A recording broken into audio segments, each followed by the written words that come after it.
Hi, welcome back to Joe Blogs. This video is the next in a series looking at the financial implications of Russia's invasion of Ukraine. And in today's episode, I want to give you an update on what's happening with regards to the revenue that Russia is earning.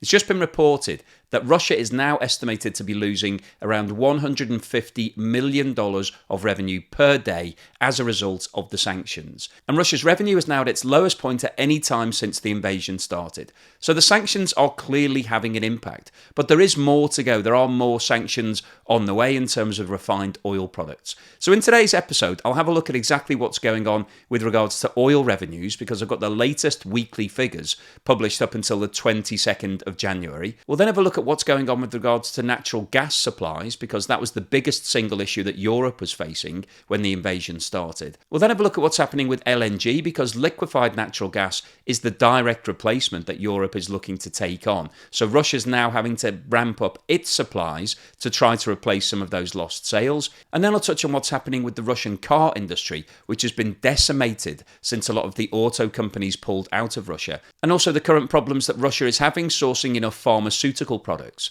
And then finally today I'll wrap up with my summary as to what I think is likely to happen with regards to Russian revenues over the course of the next 3 to 6 months, and what the impact of this will be on the Russian economy and the global economy. So before we get started on all of that, as always, I'm going to ask you for a thumbs up if you're enjoying the content of today's video.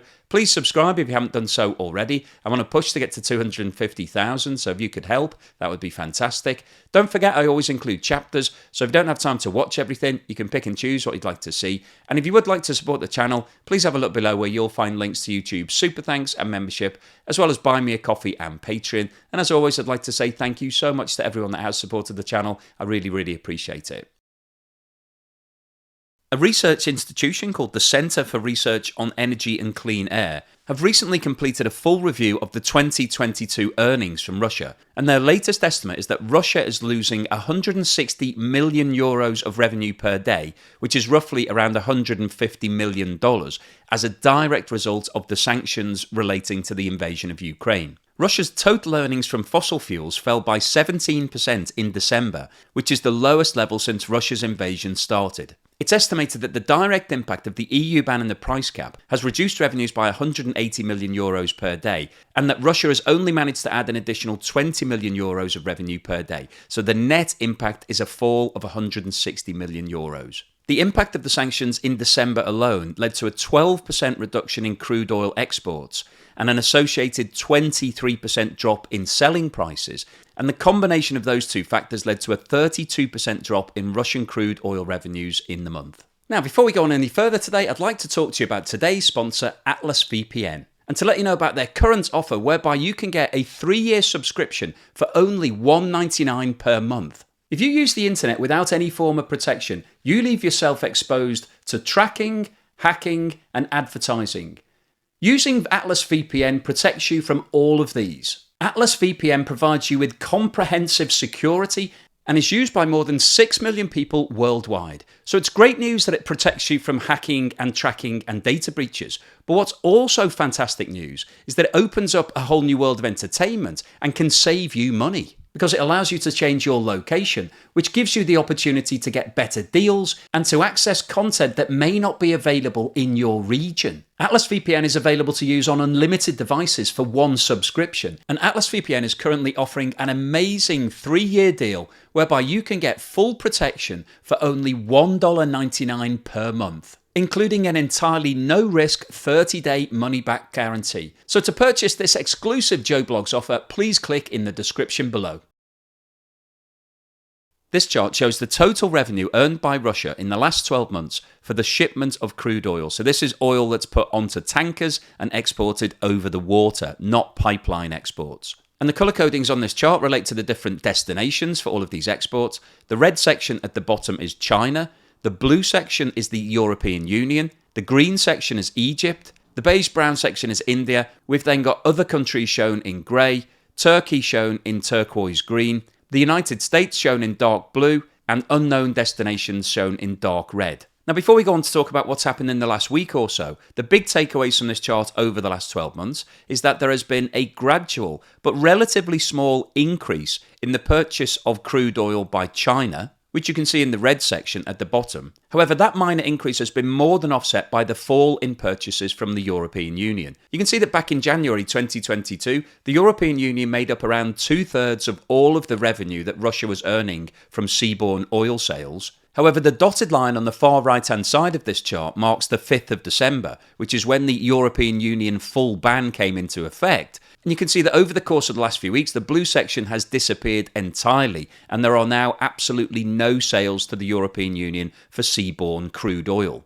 Now, the single biggest new market that Russia has been developing is India, and you can see this in the brown section, and you can see the growth in sales to India increased dramatically after March, and this was as a direct result of the huge discounts that Russia were offering, around $30 per barrel, and India took advantage of those lower prices, and over the course of the last 9 or 10 months increased the volume of its purchases from virtually zero to more than 1 million barrels per day. And in terms of the other markets that Russia has been developing, you can see that there's been a marked increase in the sales to Egypt, which is shown by the green section in the middle, and also a gradual increase in the sales to Turkey, which is shown in the turquoise at the top. And if we now look at the total amount of revenue that Russia has been earning over the course of the last 12 months from crude oil sales, you can see that this time last year they were earning around 225 million euros per day. That figure rose steadily from January through to the end of March as oil prices rose dramatically following Russia's invasion of Ukraine. And at one point Russia was earning around 325 million euros per day. However, that figure came down rapidly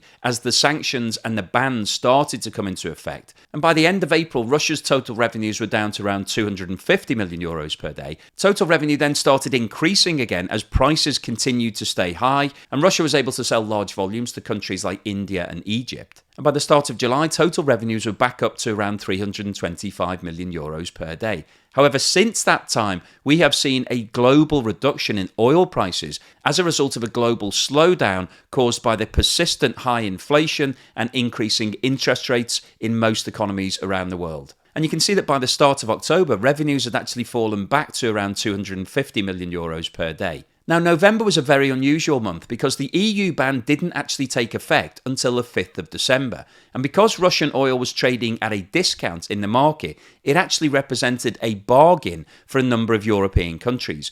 And we saw countries such as Germany, Italy and the Netherlands taking the opportunity for a last-minute bargain, and they bought large quantities of Russian oil in November. You can see that the blue section started to rise again towards the end of November, and that pushed Russian revenues back up to around 300 million euros per day. However, if you look at what's happened since the 5th of December, since the EU ban came into effect, there has been a sharp fall in the total revenue that Russia is earning per day. And it's now down to around 175 million euros per day. So that represents a fall of around 150 million euros per day compared with the peaks of this chart, and is actually around 50 million euros per day lower than Russia was earning this time last year.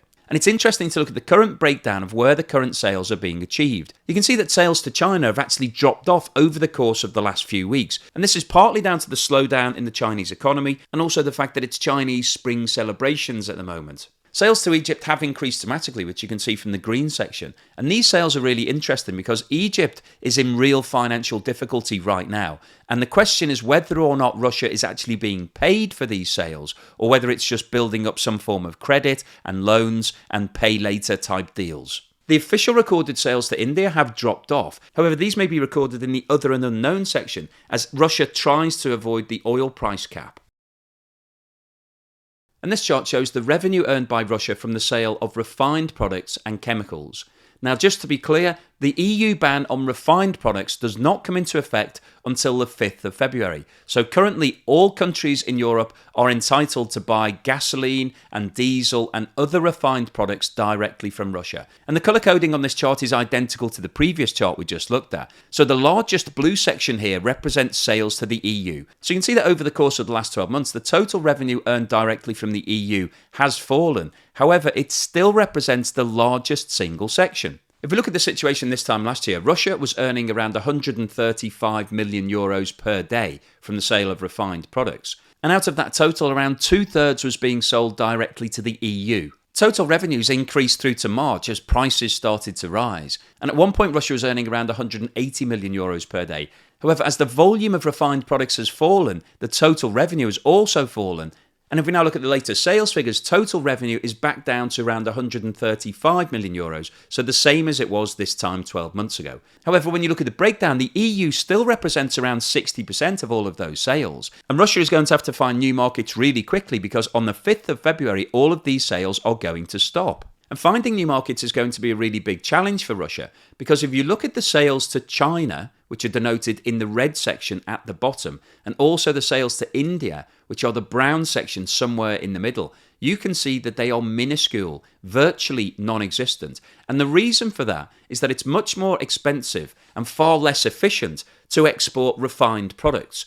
When crude oil is taken out of the ground, it needs to be refined before it can be used. So it has to be delivered to a refinery, and that refinery can then break it down into all of the different constituent finished products. So that might be gasoline and diesel and aviation fuel and various other constituent parts, depending on what the local market wants. And to export those individual products, you need to have individual tankers. So you'll have to have 6 tankers versus 1 tanker for the crude exports. And of course, the crude export carriers are very, very large. So it's more cost efficient to put huge volumes onto a large vessel and then export it to India or China, rather than putting much smaller volumes onto smaller ships and then all of those ships having to make individual journeys and then also having to dock and unload and take up time at the other end. And the other factor is that refined products are more expensive because they've been through the refinery process, so there's value added. So from China and India's perspective, they would prefer to take large quantities of crude oil and do the refining themselves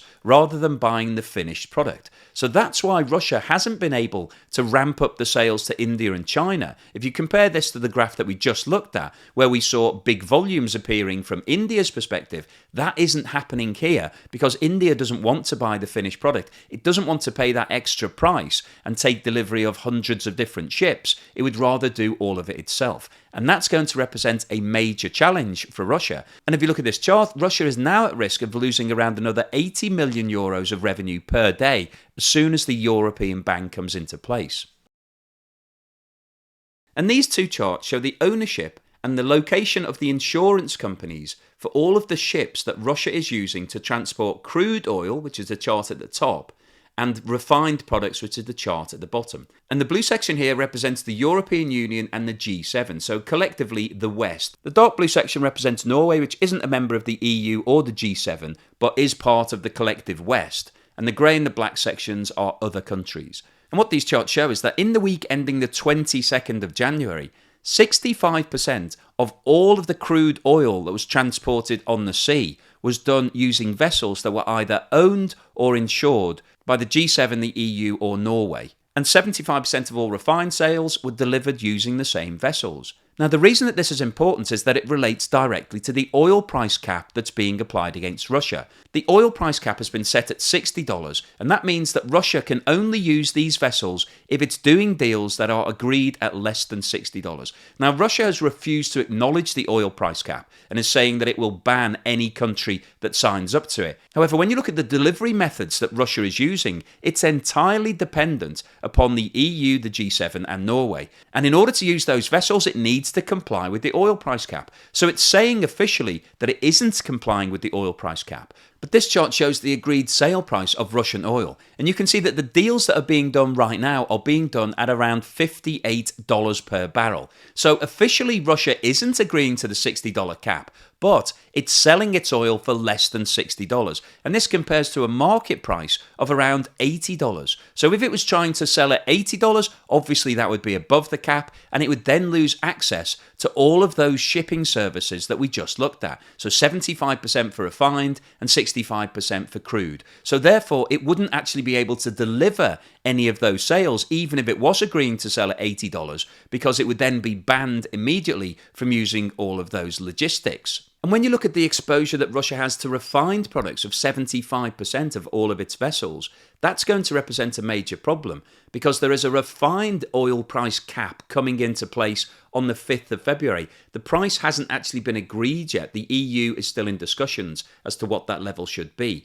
but it is coming. And when that comes into effect, that means that 75% of all of the refined product that Russia is exporting will be subject to that cap, whether Russia agrees to it or not. It will be exactly the same situation as to what we're seeing at the moment for crude oil, because in order to keep using those vessels, which Russia will need to do to keep the volumes going, it will need to make deals below the agreed price cap level. So in a very short space of time, Russia is going to be facing a major challenge. Firstly, of finding new markets for all of those refined products. As we discussed before, it's a very different market. You generally transport refined products over shorter distances. And secondly, it's then going to be subject to a second price cap.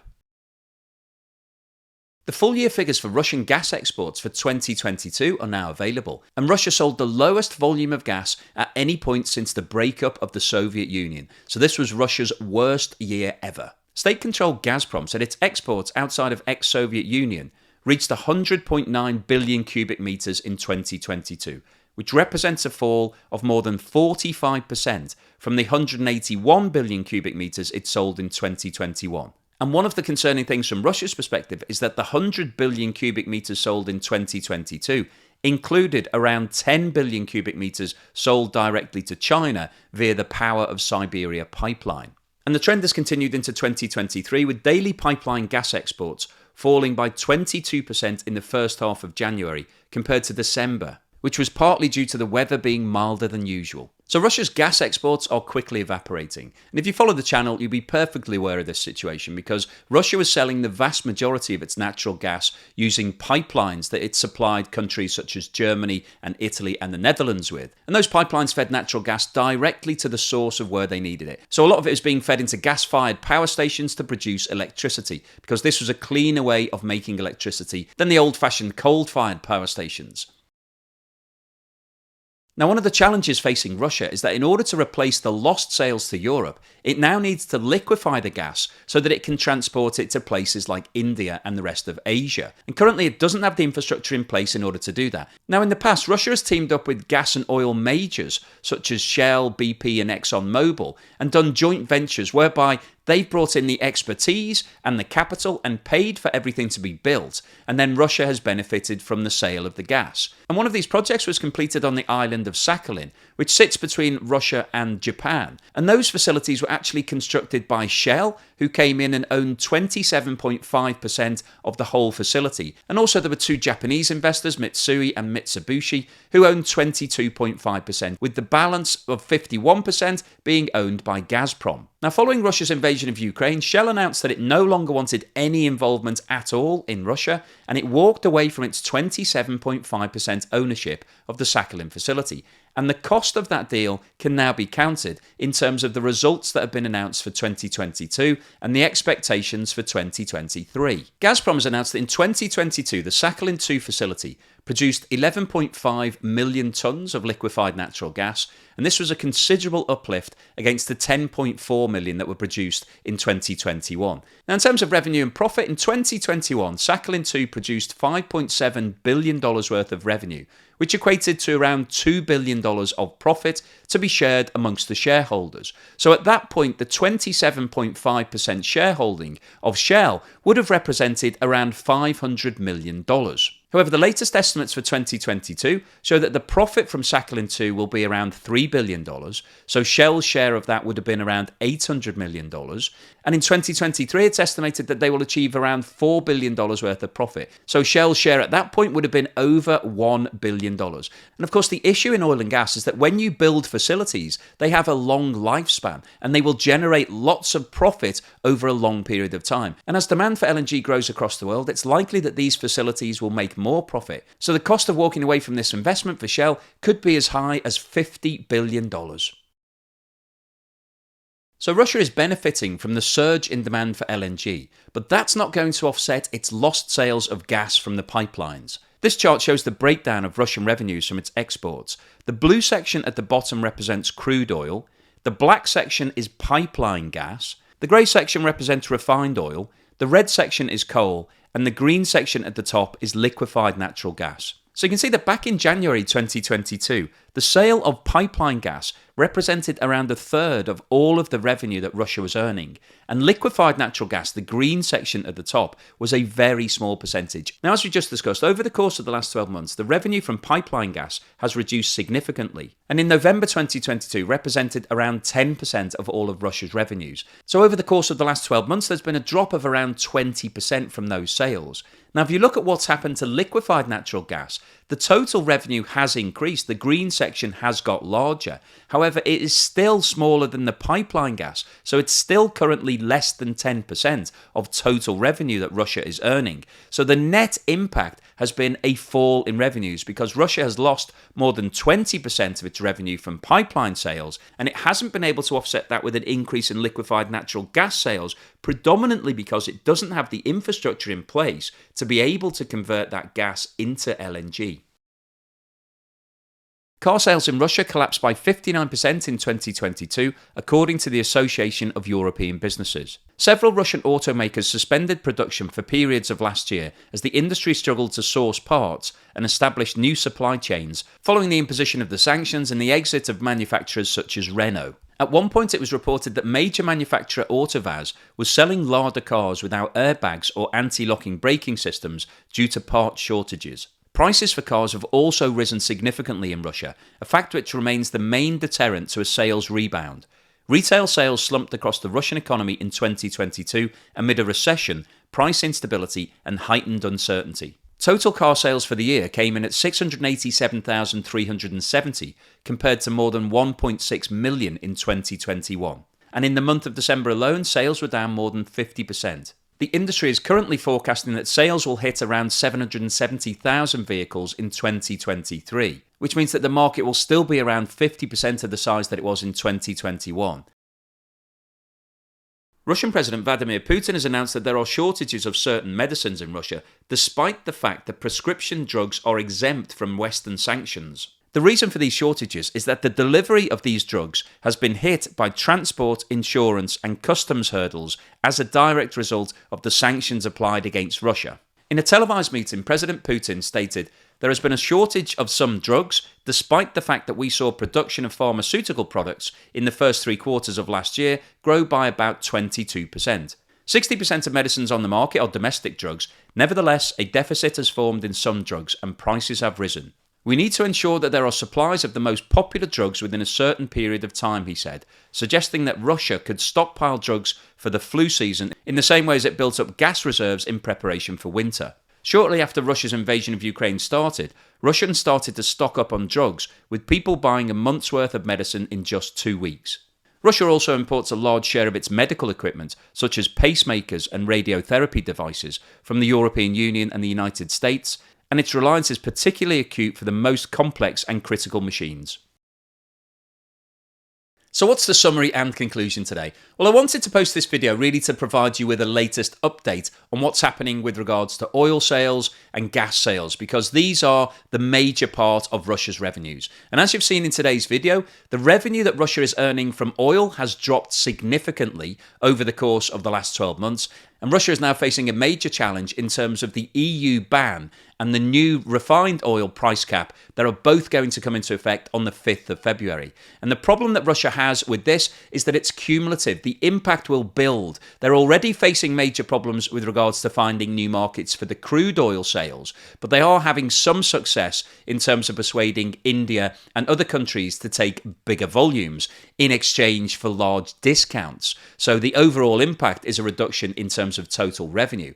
But the challenge that Russia is really going to face after the 5th of February is that it won't be able to sell all of those refined products to China and India because it's much more expensive to buy refined products and the markets tend to be more localized. You tend to move refined products over shorter distances because they're going onto smaller vessels and it's less cost efficient to move them over longer distances. And as you saw from the charts, Russia really hasn't made much progress in terms of persuading India and China to buy those refined products. So that's going to represent a major problem for Russia. They're going to see a big dip in revenues. And the other big challenge that Russia is facing is actually finding enough ships with associated insurance to be able to move all of the crude and refined products at anything above the oil price cap. As you saw from the data, around 3/4 of all the refined products are currently being moved by ships that are provided by the EU, the G7 and Norway. And those services also apply to around 2/3 of all of the crude oil. So whilst Russia is making a lot of noise saying that it's not going to comply with the oil price cap and it will ban any country that signs up to it, in reality it's having to do deals below that cap level in order to keep all of those services current. And as I've mentioned before, there simply isn't enough capacity in the global shipping market and the insurance market for Russia to be able to walk away from all of those vessels. So it's impossible to avoid the price cap. Even if Russia says that it wants to ignore it, it won't be able to. So whatever the refined oil price cap is set at, that's going to benchmark exactly where Russia is able to sell all of its product. So what we're seeing in oil is a huge reduction in revenues for Russia, and that's going to get worse over the course of the next 3 to 6 months. And on the gas side of life, Russia had its worst year ever, and 2023 is likely to be worse because we've now seen all of the European countries stopping buying that gas. They're all converting to LNG, and they're not buying that LNG predominantly from Russia. It's coming from places like the USA and Qatar. So in order to replace those lost pipeline sales, Russia now needs to start liquefying all of that gas, but it doesn't have the capacity to be able to do it. It doesn't have the infrastructure, and it's lost a lot of its trading partners that historically it used to build all of these facilities. So that's going to present a major problem from Russia. So I think the overall summary of today's video is that 2022 represented a transition year for Russia. They started seeing big reductions in revenues from oil and gas. And 2023 is likely to be worse because Russia isn't replacing the markets it's losing quickly enough. It's seeing a fall in revenues. And at the same time, we're also seeing a global fall in prices. And Russia is having to sell its products at a discount to the market prices. So the cumulative impact of all of these issues is that Russia is seeing its revenues falling dramatically on a daily basis at the moment. So 2023 is going to be a very challenging year for Russia. And as you'll have seen from a video I posted recently, in 2022, the Russian economy experienced a $48 billion deficit. It's likely in 2023 that that deficit will be larger, so Russia will have to draw further on its reserves, and that's going to put more pressure on the Russian economy. So I mentioned at the start of the video I'd talk about the global economy and the impact. Well, as you'll know if you've been following the channel, the problem that the global economy has is that all of the European countries have moved away from buying cheap Russian gas and cheap Russian oil, and they're now having to buy more expensive substitutes. And the impact of that is obviously an increase in price. Now, we are seeing a fall in global prices. The price of oil and natural gas has come down over the last 6 months. But when you look at the long-term average, the current prices are above those long-term levels. So that means that we're seeing price increases being built into all of the economies in Europe. So that's putting more pressure on inflation, and that potentially means that we could see more interest rate rises. That puts more pressure on companies and people because their debt becomes more expensive. So the overall impact on the global economy, unfortunately, is also negative. We're seeing those price and cost increases feeding through. That's likely to reduce GDP during 2023 and contribute to the global slowdown. So unfortunately, even though Russia is losing out, the rest of the globe is also losing out. So 2023 is not looking like being a great year for anybody as it stands right now. But obviously, as always, I will keep you posted on any further news and developments and things that are coming out. If there's any change, I will let you know as soon as I hear it. So hopefully you enjoyed today's video. You found it interesting, useful, and thought-provoking. If you've liked what I've said, then please give me a thumbs up. And thank you for watching this video all the way through to the end.